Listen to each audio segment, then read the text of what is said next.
예, 안녕하세요. 국민대의 이상준 교수입니다. 오늘은 포스트 코로나 시대 한국과 러시아 사이의 경제협력의 새로운 방향성에 대한 것을 말씀드리고자 합니다. 잘 아시다시피 코비드-19 백신 개발이 시작되었고 또 일부 국가에서는 접종이 시작되었다고 하는 소식도 들려오고 있습니다. 가까운 미래 우리는 코로나 시대를 마감하고 새로운 시대를 맞이하게 될 것입니다. 그래서 포스트 코로나 시대 우리는 어떤 변화를 갖다가 맞이할 것인지, 또 한국과 러시아 간 경제협력은 또 어떻게 바뀔 것인지에 대해서 살펴보고자 합니다. 포스트 코로나 시대가 어떻게 될 것인지 알기 위해서는 코비드-19가 우리의 일상을 어떻게 바꾸어 놓은지 먼저 이해할 필요가 있습니다. 이 사진들은 지난 3월 말 모스크바 붉은 광장과 8월 말 상피테르부르크 궁전 광장에서 찍은 사진입니다. 코로나19가 본격적으로 확산되던 올 3월 29일 러시아 정부는 전 국민에 대한 자가격리 조치를 취했습니다. 다음 날 모스크바 상황을 보여주는 사진인데요. 긴급한 경우가 아니면 전 국민의 외출을 금지한 결과입니다. 또한 이와 같은 자가격리는 8월 말까지도 좀처럼 수고들지 않아서 급기야 내년 같았으면 전 세계에서 몰려온 관광객으로 가득 찼을 상피테르부르크 궁전 광장의 8월 모습은 을씨년 쓸기까지 합니다. 네, 올해는 한러 국교 정상화 30주년이 되는 해입니다. 그래서 참 많은 문화 행사와 인적 교류 행사들이 기획되어 있었습니다. 그런데 아쉽게도 코로나로 인해서 상당히 많은 행사들이 내년으로 연기되었습니다. 실제 여러분들이 지금 화면에 보시는 바와 같이 상당히 많은 행사들이 웨비나 형식을 빌어서 개최되기도 했습니다. 사진에 보이는 모습은 12월 10일 한러 정경 컨퍼런스에 참여했던 한러 양국 전문가들의 모습입니다. 당시 참가했던 많은 양국의 전문가들은 코로나19가 경제협력에 위협이 되기도 하지만 반대로 상당히 많은 기회도 될 수 있을 거라고 이야기를 했습니다. 그런 관점에서 논의됐던 이야기들을 좀 정리해서 여러분들한테 말씀드리고자 합니다. 네, 포스트 코로나 시대 한국과 러시아 사이의 경제 협력에 대한 것들을 이해하기 위해서는 양국 사이의 협력 수요를 파악하는 것도 매우 중요하지만 글로벌 차원에서 일어나고 있는 변화에 대한 것들도 정확하게 이해할 필요가 있습니다. 먼저 무엇보다도 기업들은 과거 안전하고 값싼 이런 곳을 선호해서 생산기지를 설치하고 그로부터 생산된 것들을 글로벌 시장에 판매하는 방식으로 접근을 했었습니다. 그런데 코로나19로 인해서 이러한 글로벌 가치 사슬이 붕괴 위기에 처하게 됨에 따라서 기업들은 보다 더 안전하고 그리고 컨트롤 가능한 곳으로 자기의 생산 거점들을 옮기고자 합니다. 실제 해외에 나가 있던 생산 거점을 자국으로 돌아가게 하는 니어쇼어링 또는 인접한 국가로 옮기는 니어쇼어링 현상이 보다 더 활발해질 것으로 생각됩니다. 또한 군사안보 못지않게 인간안보의 중요성도 부각되고 있습니다. 그래서 마스크처럼 노동 집약적인 제품은 타국의 생산을 맡기는 것이 아니라 자국 내에서 생산하는 것이 중요하다고 생각하는 것들이 커질 것입니다. 한편 포스트 코로나 시대 미중 패권 경쟁은 계속될 전망입니다.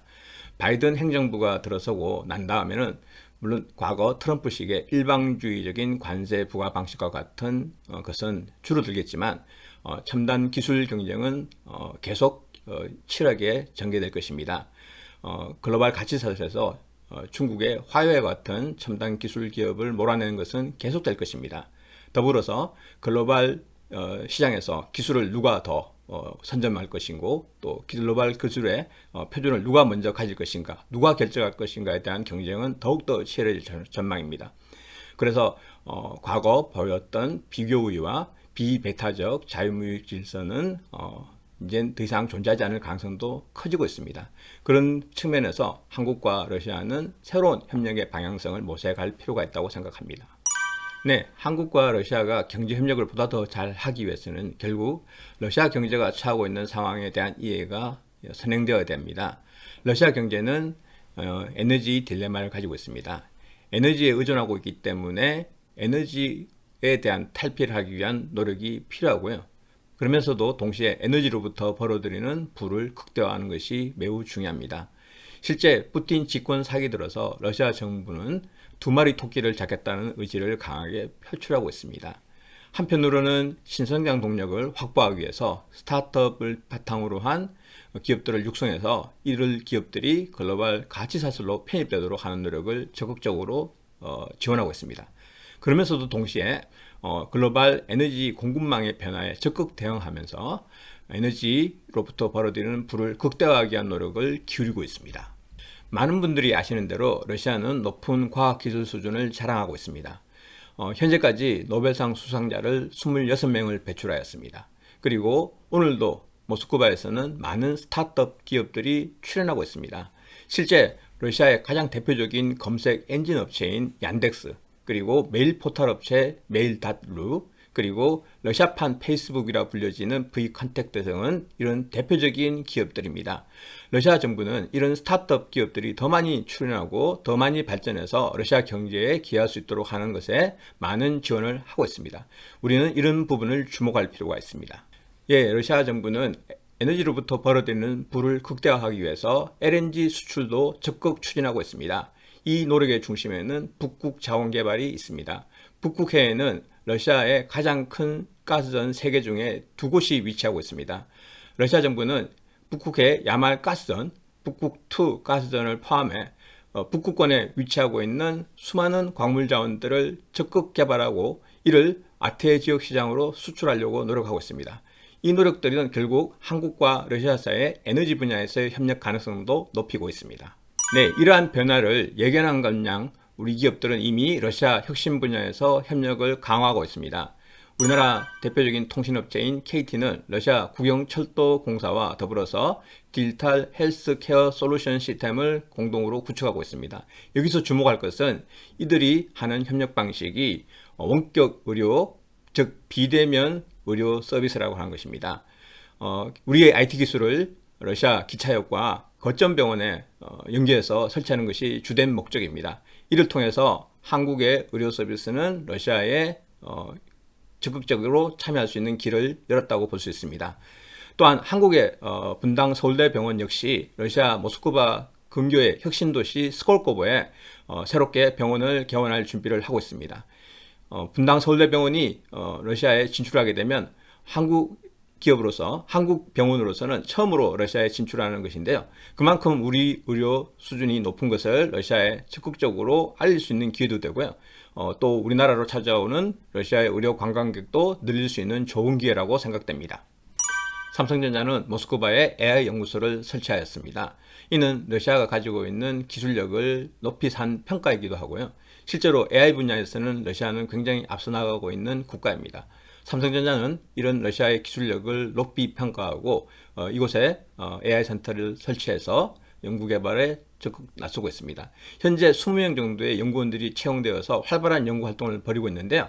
러시아 최고의 AI 전문가들이 모두 삼성전자와 같이 일하고 있다고 보시면 될 것 같습니다. 삼성전자는 앞으로 200명까지 이 연구원 숫자를 늘려나갈 계획입니다. 삼성전자가 AI 분야에서 가장 독보적인 성과를 낸다고 그러면 아마 러시아와의 협력에 주목한 결과일 것이라고 저는 믿어 심지 않습니다. 현대자동차 그룹의 현대모비스는 러시아 IT 포털 업체인 얀덱스와 자율주행차 서비스 협력을 추진하고 있습니다. 이미 이 두 기업은 러시아 현지에서 자율주행차 시범 서비스를 진행을 했었고요. 또 이들이 가지고 있는 기술력을 바탕으로 해서 궁극적으로 글로벌 시장에서 자율주행차 부분의 선두기업으로 우뚝 서고자 하는 노력을 기울이고 있습니다. 이처럼 포스트 코로나 시대에는 다양한 분야에서의 협력이 활발하게 전개될 것이라고 생각이 됩니다. 여기서 주목할 것은 IT 업체가 러시아 철도공사랑, 그리고 우리의 전자업체가 연구소랑, 그리고 자동차 기업이 IT 업체랑, 이런 다양한 이 업종 간의 교류가 활발해지는 것인데요. 우리는 이런 부분에 대한 것들이 결국 4차 산업혁명의 특징들이 나타나는 것이고, 그렇기 때문에 더 많은 기업과 더 많은 연구소와 더 많은 대학이 러시아와의 협력에 관심을 기울일 필요가 있다고 생각합니다. 북극 개발에서도 우리 기업들의 참여가 더욱 기대되고 있습니다. 우리나라 대우조선해양은 러시아와의 협력을 통해서 쉐빙 LNG선 크리스토프 드 마르주리호를 진수하였습니다. 이렇게 우리가 쉐빙 LNG선을 가지고 있기 때문에 북극 개발에 참여할 수 있는 길도 열렸고요. 또 실제로 쉐빙 LNG선은 북극 자원 개발에 없어서는 안 되는 굉장히 중요한 프로젝트입니다.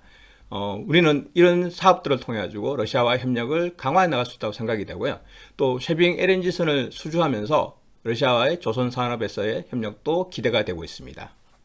네, 앞서 살펴본 바와 같이 이미 한국과 러시아 사이에서는 새로운 협력의 방향성이 만들어지고 있습니다.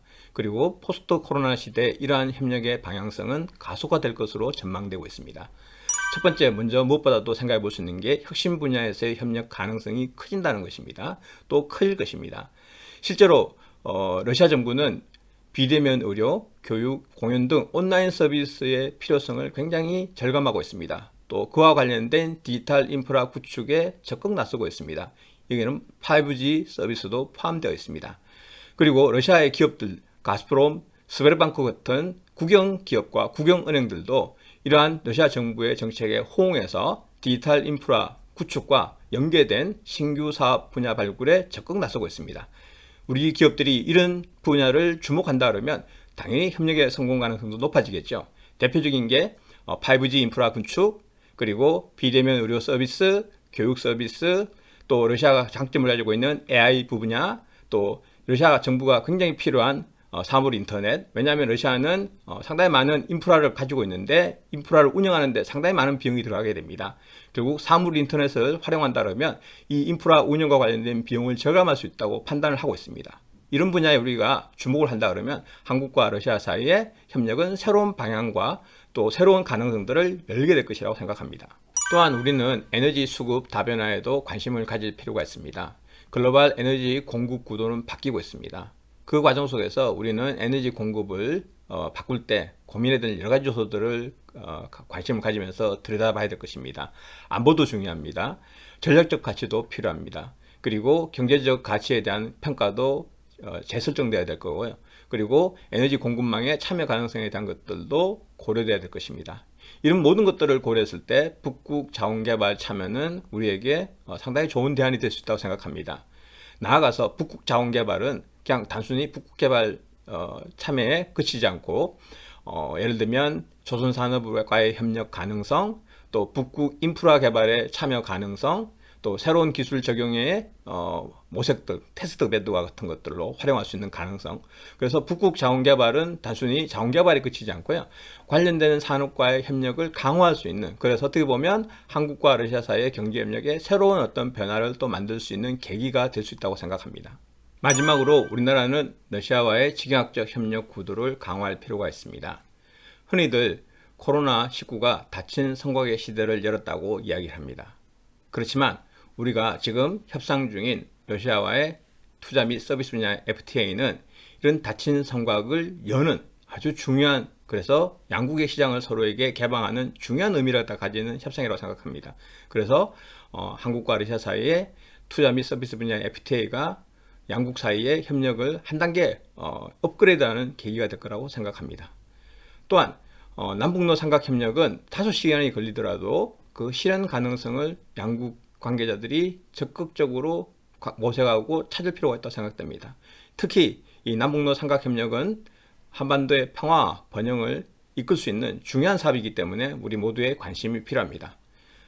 포스트 코로나 시대 북방경제 협력의 중심이 되는 러시아와의 협력은 사실 우리에게 새로운 어떤 성장과 발전의 디딤돌이 될 수 있는 중요한 계기가 될 것입니다. 여러분들의 관심이 매우 필요한 시기입니다. 여러분들이 관심을 보이고 또 우리 정부의 정책에 관심을 보여주시면 양국 간의 협력에 큰 힘이 될 거라고 생각합니다. 지금까지 시청해 주셔서 대단히 감사합니다.